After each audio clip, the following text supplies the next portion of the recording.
de notícias. CBN, Café com Política. Olá, Bruno Silva, um bom dia para você, tudo bem por aí? Olá, muito bom dia, Carol, muito bom dia, Guilherme, e claro, os nossos queridos ouvintes da CBN Campinas. Tal como está, a reforma tributária pode dar mais dor de cabeça do que parece para Campinas, principalmente? Conta essa para mim. Pois é, Carol, você sabe que hoje o jornal Estadão trouxe uma informação preliminar ainda, né? Mas muito interessante também da gente poder trabalhar aqui com o nosso ouvinte, que é o seguinte, né? O governador Tarcísio de Freitas vai ter um problema, porque, como você bem disse, se a reforma ela for aprovada tal como ela está, o ICMS, que é um imposto estadual, ele vai desaparecer.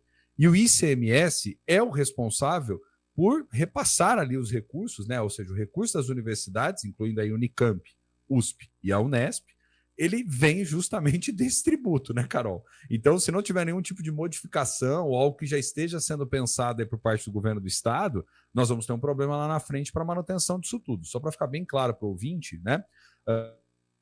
O ICMS é imposto arrecadado no estado, 75% da arrecadação dele fica para o próprio estado e 25% é distribuído com base em alguns critérios para os municípios.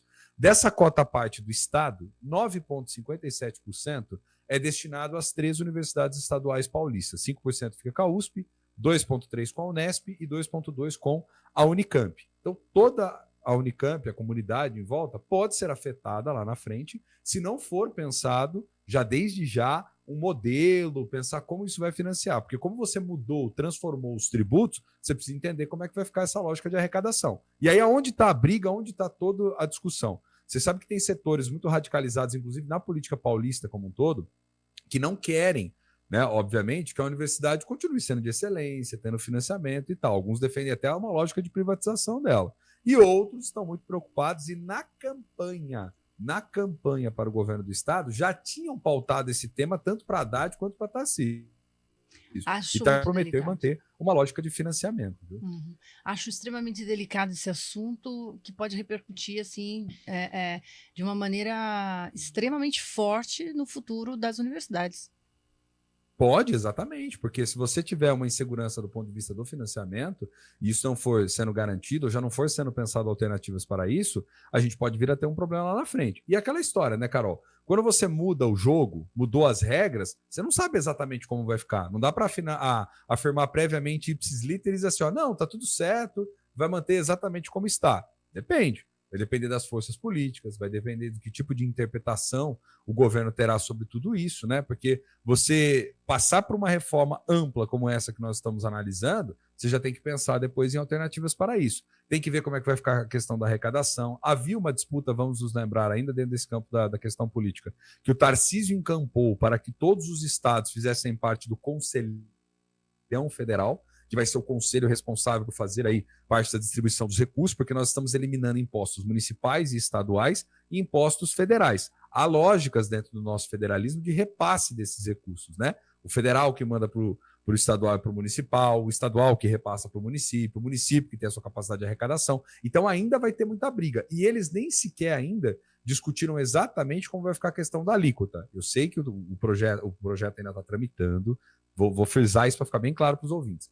Pode ter muitas mudanças ainda no âmbito do Senado, isso ainda vai lá na frente para a presidência da República, mas tal como ele está, já é bom o governo do estado começar a pensar em alternativas e já é bom a comunidade científica ficar muito de olho pensando lá na frente como isso pode vir a impactar aí nas suas receitas, viu, Carol? Porque não é de hoje que o tema financiamento de universidade pública no Brasil vem gerando tanto debate, discussão e preocupação. A gente vai seguir acompanhando essa situação de perto, mas agora vamos trazer um outro assunto aqui no Café com Política, em relação a uma sessão que está acontecendo na manhã de hoje na Câmara de Piracicaba, relacionada ao reajuste salarial dos servidores. A Carol Jean Tomás, do Jean Piracicaba, vai trazer primeiramente os detalhes para a gente. Bom dia, Carol.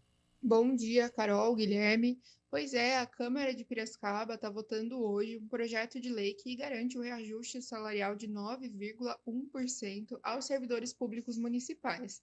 Bom, essa proposta, né, ela já tinha sido aprovada e estava em vigor desde março desse ano, quando os servidores receberam uma parte já do reajuste. A segunda parte passou a vigorar em 1º de julho, mas o projeto foi suspenso, né, a lei que já tinha sido aprovada foi suspensa depois de uma contestação do Ministério Público Estadual de São Paulo. e da suspensão pela Justiça, porque também incluía, além dos servidores públicos municipais, o prefeito, vice-prefeito e secretário. Então, a lei reajustava os salários dos servidores e também dos agentes políticos. Bom, como o Ministério Público questionou e a Justiça suspendeu, a Prefeitura elaborou um novo projeto de lei praticamente igual ao anterior, né? A única modificação era realmente que não incluía mais os agentes políticos. Encaminhou na última semana para a Câmara esse projeto e a Câmara está votando hoje. Para a gente entender, esse projeto precisa passar por 2 turnos de votação pelos vereadores, precisa ser aprovado nos 2 turnos e depois vai ser encaminhado para a sanção do prefeito, né? E aí, depois de sancionado, ele entra em vigor.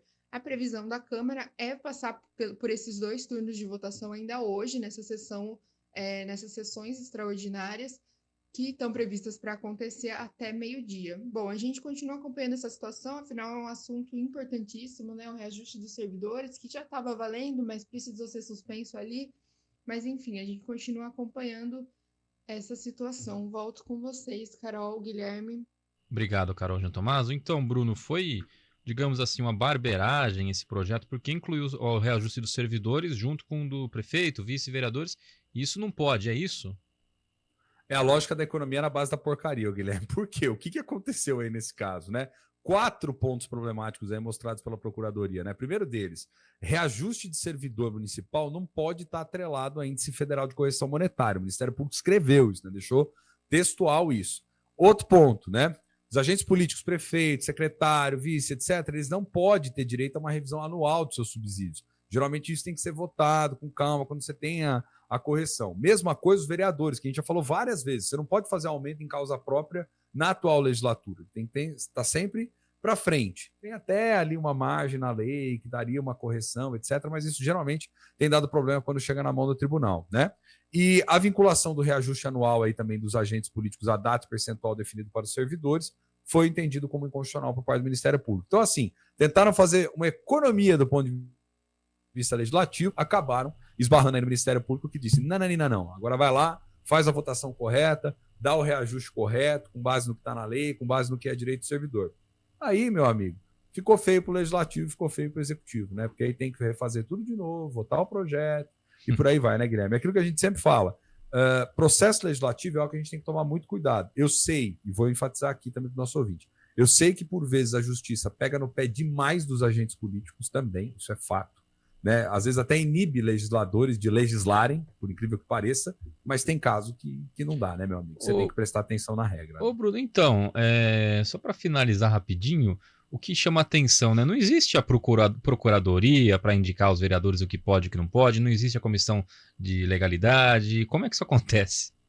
Existe, né, Guilherme? Mas é aquela história, né? Por vezes os legislativos municipais, eu conheço um pouquinho dessa seara aí, ela é tão feita de forma só, pró forma, que não tem um debate, às vezes, assim, tem vários poréns, né? Não quer dizer que não tenha corpo jurídico, né? Principalmente as câmaras do Estado de São Paulo são mais estruturadas, têm o corpo jurídico e tal, mas falta ainda uma qualidade técnica legislativa mais elevada de maneira geral em todas as câmaras municipais, isso é quase que consenso, principalmente uma qualidade técnica legislativa para não cair nesse tipo de dor de cabeça lá na frente, viu, Guilherme? Mas precisa aprimorar mais, precisa profissionalizar mais e precisa fazer com que o trabalho das comissões não seja pro forma, seja de verdade, né, Guilherme? Tá certo, então a gente segue acompanhando esses 2 assuntos, a gente volta a comentar amanhã aqui no Café com Política também o que deu essa votação e toda essa repercussão do possível impacto nas verbas das universidades paulistas.